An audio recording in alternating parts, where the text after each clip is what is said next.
Hello everyone, welcome back to the PS nursing lecture. तो आपका ABBMU university जो है आपके एग्ज़ाम कंडक्ट कराती है BSc nursing, post basic BSc nursing. तो आपका जो बायोकेमिस्ट्री जो सब्जेक्ट रहता है उसके कुछ इम्पॉर्टेंट क्वेश्चंस जो है हम इस वीडियो में शेयर करने वाले हैं। मोस्ट एक्सपेक्टेड क्वेश्चंस जो कि आपके एग्ज़ाम में देखने को मिलते हैं, बार बार रिपीट होते हैं ये क्वेश्चंस। तो चलिए देखते हैं। तो ये क्वेश्चंस जो है बार बार पूछे जाते हैं। सबसे पहले बात करेंगे लॉन्ग एसे क्वेश्चंस की। लॉन्ग एसे क्वेश्चंस के अंदर क्वेश्चन नंबर 1 है इसमें आपका डिफाइन कार्बोहाइड्रेट्स। तो कार्बोहाइड्रेट्स जो है डिफाइन करना है। Explain digestion, absorption and metabolism of carbohydrate. Carbohydrate का डाइजेशन, एब्जॉर्प्शन और उसका मेटाबॉलिज्म जो है इसमें एक्सप्लेन करना है। मोस्ट इम्पॉर्टेंट क्वेश्चंस है।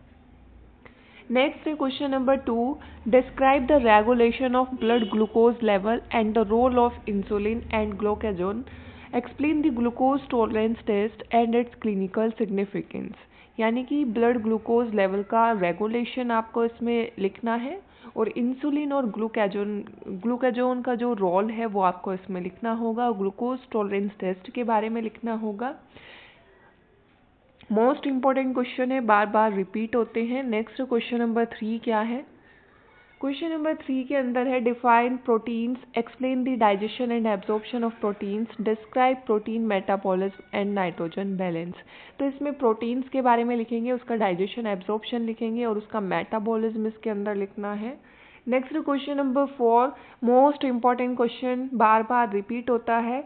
डिफाइन एंजाइम्स, एंजाइम्स को डिफाइन करना है। Explain their classification, properties and factors affecting enzyme activity. Describe the mechanism of enzyme action with examples. जो एंजाइम है उसके क्लासिफिकेशन लिखेंगे, उसके टाइप्स इसके अंदर लिखने हैं, उसकी प्रॉपर्टीज, फैक्टर्स अफेक्टिंग, क्या क्या फैक्टर्स अफेक्ट करते हैं एंजाइम एक्टिविटी को, और उसका मैकेनिज्म लिखना है जो कि आपको एग्जाम्पल के साथ लिखना होगा। क्वेश्चन नंबर 5 है classify vitamins and explain the function, sources and deficiency diseases of vitamins. तो वाइटामिन्स लिखेंगे, उसके क्या क्या वाइटामिन्स के अंदर क्या क्या टाइप आते हैं। फैट सोल्यूबल इसमें लिखेंगे, वाटर सोल्यूबल वाइटामिन्स लिखेंगे, उनके फंक्शंस क्या रहते हैं, सोर्सेज क्या रहते हैं, क्या डेफिशिएंसी देखने को मिलती है किस वाइटामिन की वजह से। तो ये सब जो है आपको इसके अंदर लिखना होगा। Next question number 6, define diabetes mellitus, explain its types, biochemical changes, investigations and management. तो ये डायबिटीज मेलाइटस से क्वेश्चन है, ये भी क्वेश्चन आपसे पूछा जा सकता है। क्वेश्चन नंबर 7 है लॉन्ग में आपका explain water balance in the body and factors affecting it, describe electrolyte balance and its importance, discuss acid base balance and the mechanism regulating blood pH. तो ये भी मोस्ट इंपॉर्टेंट क्वेश्चन है भाई। Water balance जो है पूछते हैं आपसे कि इसको एक्सप्लेन करिए, क्या क्या फैक्टर्स अफेक्ट करते हैं। इलेक्ट्रोलाइट बैलेंस के बारे में लिखना होगा, उसकी इंपॉर्टेंस क्या होती है, और एसिड बेस बैलेंस के बारे में लिखना होगा। मैकेनिज्म लिखना होगा जो कि रेगुलेट करेगा ब्लड पीएच को।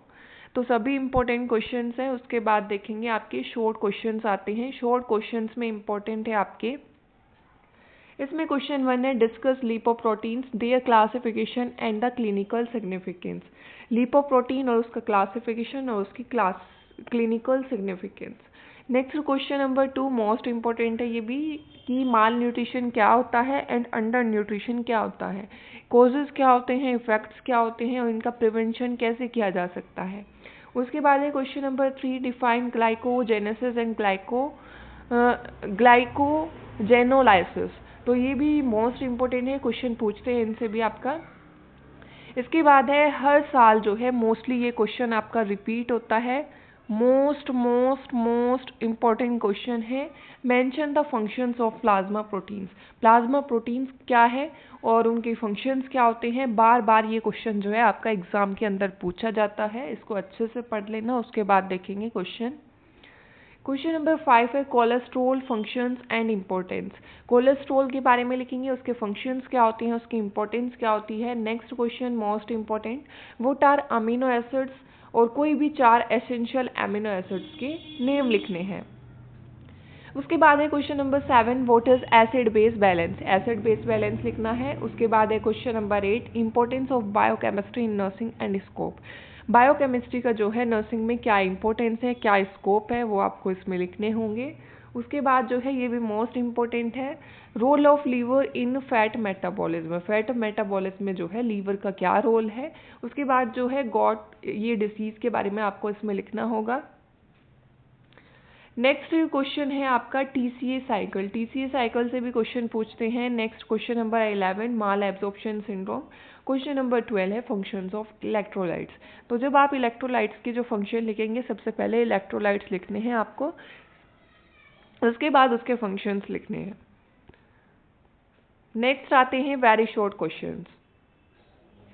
तो वेरी शॉर्ट क्वेश्चंस में जो है आपसे कोई भी क्वेश्चन पूछ सकते हैं, जैसे कि what are amino acids, what is obesity, name the fat soluble vitamins, normal blood glucose level कितना रहता है। उसके बाद है what is basal metabolic rate, BMR जो है क्या है। Next question number 6, which vitamin is known as ascorbic acid. Ascorbic acid के बारे में पूछ सकते हैं कि कौन सा विटामिन है, इसके सोर्सेज आपसे पूछ सकते हैं, इसकी डेफिशिएंसी आपसे पूछ सकते हैं। नेक्स्ट है phospholipids, relationship between cholesterol and lipoprotein. उसके बाद है कीटोन बॉडीज, ये भी मोस्ट इंपॉर्टेंट है, serum proteins and there normal values. तो ये क्या है भाई, सभी बायोकेमिस्ट्री के इंपॉर्टेंट क्वेश्चंस है जो आपके बार बार एग्जाम के अंदर रिपीट होते हैं। तो अगर आप इनको अच्छे से पढ़ लेते हैं तो आप जो है अपने एग्जाम के अंदर, यूनिवर्सिटी एग्जाम के अंदर बहुत ही अच्छे मार्क्स जो है अपने बायोकेमिस्ट्री में ला सकते हैं। तो जैसे कि अब ABVMU यूनिवर्सिटी आपके एग्जाम है BSc nursing, post basic BSc nursing के, तो आप क्या करेंगे, सभी क्वेश्चंस को जो है अच्छे से पढ़िएगा, तो बहुत ही अच्छे मार्क्स जो है आपके एग्जाम के अंदर आपको देखने को मिलेंगे। आई होप वीडियो आपके लिए हेल्पफुल रही होगी। अगर वीडियो हेल्पफुल लगी हो तो वीडियो को लाइक करें और शेयर करना ना भूलें। Thank you.